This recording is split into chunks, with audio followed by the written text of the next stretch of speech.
अलीगढ़ में दो भाइयों और उनके ससुराल पक्ष के बीच में हुए विवाद में उनके पिता की मौत हो गई। परिजनों ने पुलिस पर आरोप लगाया है कि सगीर की मौत पुलिस कस्टडी में हुई है।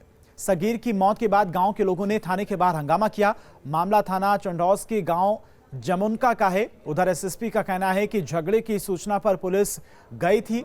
अचानक सगीर की तबीयत बिगड़ गई। उन्हें फौरन गाड़ी से सीएससी ले जाया गया, जहां पर उनकी मौत हो गई। फिलहाल एसपी सिटी और सीओ इस मामले की जांच कर रही हैं।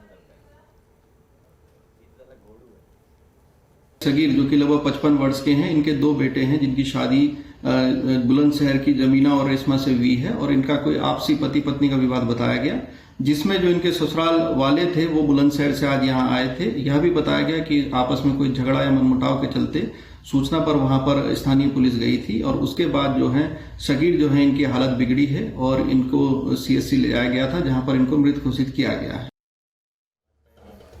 सहारनपुर में जब्त की गई शराब और दूसरे सामानों को बुलडोजर चलाकर नष्ट किया गया। चुलकाना थाना पुलिस ने बुलडोजर की मदद से गड्ढा खोदकर अवैध शराब को दबाया। दरअसल पिछले दिनों यूपी के एसीएस होम अवनीश अवस्थी ने निर्देश दिए थे कि थानों में जब्त अवैध शराब और दूसरे सामानों को कोर्ट के आदेश के बाद जल्द नष्ट किया जाए।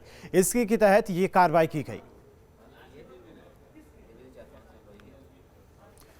चंदौली में बिजली कटौती को लेकर हाहाकार मचा हुआ है। आक्रोशित लोगों ने धरना प्रदर्शन शुरू कर दिया। बिजली कटौती को लेकर लगातार शिकायत के बाद भी दिक्कतें कम नहीं हो रही हैं। बिजली कटौती की वजह से किसानों को भी दिक्कतों का सामना करना पड़ रहा है। लोगों की मांग है कि जल्द से जल्द बिजली आपूर्ति सुचारू की जाए। बिजली की समस्या हमारे जिले में बहुत तगड़ी चल रही है। इस समय इतनी समस्या है कि 24 घंटे में 2-3 घंटे बिजली मिल रही है, वो भी केवल कभी 10 मिनट के लिए, कभी 15 मिनट के लिए आ रही है। हमारी मांग है कि जो मुख्यमंत्री जी, माननीय मुख्यमंत्री जी की तरफ से हो रहा है कि 20 घंटे 15 घंटे बिजली मिल रही है, तो रोस्टर के हिसाब से कम रात में 2-4-5 घंटे, दिन में कम से कम 5 घंटे दिया जाए। कम से कम 10 घंटे मिले, एक रोस्टर के हिसाब से मिले। कॉमन सिविल को यूपी में लागू करने के लिए बीजेपी ने एक नई रणनीति तैयार की है। इसके लिए बीजेपी और सरकार मिलकर अल्पसंख्यकों का घर घर जाकर मन टटोलने की कोशिश में जुटेंगे। वहीं विपक्ष इसको लेकर असमंजस में है, वो इसका विरोध करे या फिर समर्थन।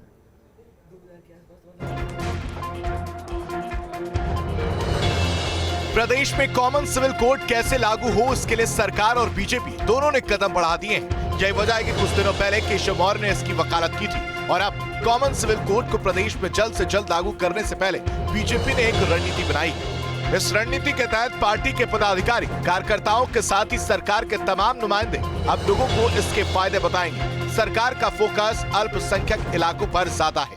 तो ये सारी चीजें आपको पिछली बार भी आपको पता है कि जनता से इसमें हम लोगों ने बाकायदा उनके सारे सुझाव मांगे गए हैं और वो सुझाव आ चुके हैं। बाकायदा सरकार ने सुझाव मांगे थे और बड़े पैमाने पर पूरे प्रदेश से, हर धर्मगुरु से, हर आम आदमी से सुझाव लिए गए हैं और सुझाव आ चुके हैं। उसके उपरांत ही इस पर निर्णय लिया जाएगा, क्योंकि वो सुझाव ऑलरेडी आ चुके हैं हमारे पास में। 2022 से पहले ही हम लोगों ने पहले भी इसकी कैंपेन चलाई थी और अभी भी जरूरत पड़ेगी तो हम जाएंगे।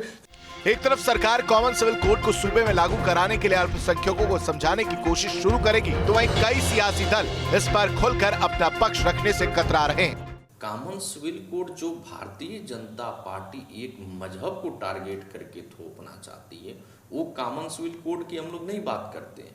हम लोग कॉमन सिविल कोड वो कोड की बात करते हैं जो अंबेडकर साहब के सदन में रहते हुए डॉक्टर लोहिया जी ने भी एक बार बातें कही थी। ध्यान भटकाने की साजिश है। अगर ऐसी कोई बात है तो सदन में चर्चा करें।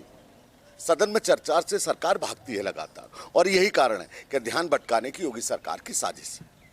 हालांकि कॉमन सिविल कोड को लेकर all India personal law board का नजरिया साफ है। मौलाना सुफियान की माने तो इस मुद्दे पर किसी को कोई चर्चा करनी है तो सबसे पहले धर्म गुरुओं से करें।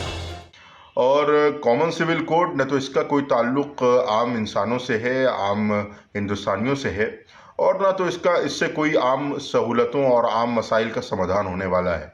इसलिए मेरी गुजारिश है सरकार से कि कोई भी काम इस तरीके का किया जाए कि जिससे आम हिंदुस्तानियों को सहूलत फराहम हो।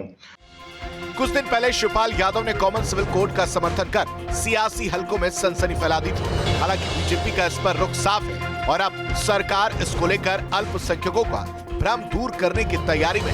Team news state.